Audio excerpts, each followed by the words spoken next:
రాయలసీమ సమగ్ర అభివృద్ధికి కీలకమైన కడప రాయచోటియ మదనపల్లి బెంగళూరు నూతన బ్రాడ్గేజ్ రైల్వే మార్గం నిర్మాణాన్ని రాష్ట్ర ప్రభుత్వం పట్టించుకోవడం లేదని కాంగ్రెస్ పార్టీ రాష్ట్ర ముఖ్య అధికార ప్రతినిధి రాజ్యసభ మాజీ సభ్యులు డాక్టర్ నరెడ్డి తులసిరెడ్డి ఆవేదన వ్యక్తం చేశారు. శనివారం కడప జిల్లా వేంపల్లిలో ఈ వ్యాఖ్యలు చేశారు. రైల్వే బడ్జెట్లో ఆనాటి కాంగ్రెస్ ప్రభుత్వం కడప రాయచోటి మదనపల్లి బెంగళూరు నూతన బ్రాడ్గేజ్ రైల్వే లైన్ను మంజూరు చేయడం జరిగింది. 50% నిధులు కేంద్రము, 50% నిధులు రాష్ట్రం భరించే విధంగా మంజూరు చేయడం జరిగింది. మొత్తము పొడవు 255.40 కిలోమీటర్లు.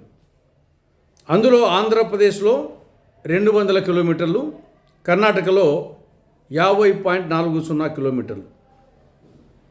మొత్తం దీని ఎస్టిమేట్ 2008-9 లెక్కల ప్రకారంగా 3,038 కోట్ల రూపాయలు. 2010 సెప్టెంబర్ మాసంలో ఆనాటి రైల్వే మంత్రి మునియప్పన్ గారు శంకుస్థాపన కూడా చేశారు. ఇది 4 దశల్లో పూర్తి కావాలి.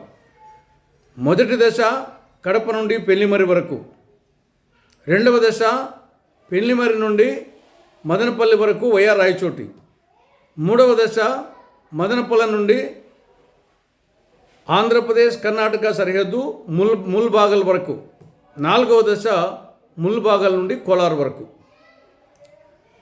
ఇందులో మొదటి దశ పూర్తయింది.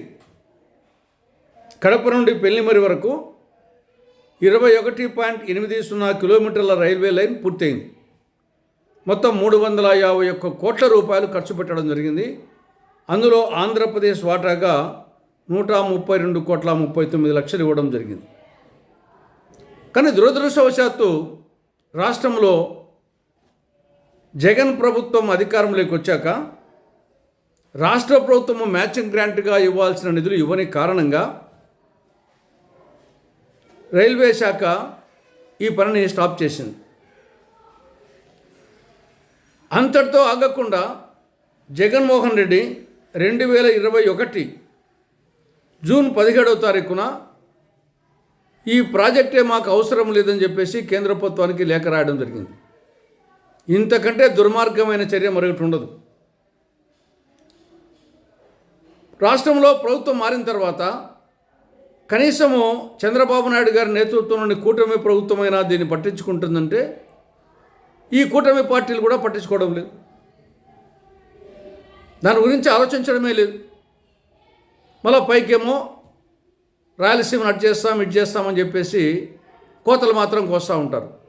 ఆల్రెడీ మంజూరైన ప్రాజెక్టుకు రాష్ట్ర ప్రభుత్వం 50% మ్యాచింగ్ గ్రాంట్ ఇవ్వని కారణంగా నిలిచిపోయిన దాని గురించి పట్టించుకోకుండా ఏమేమో మాట్లాడుతున్నారు.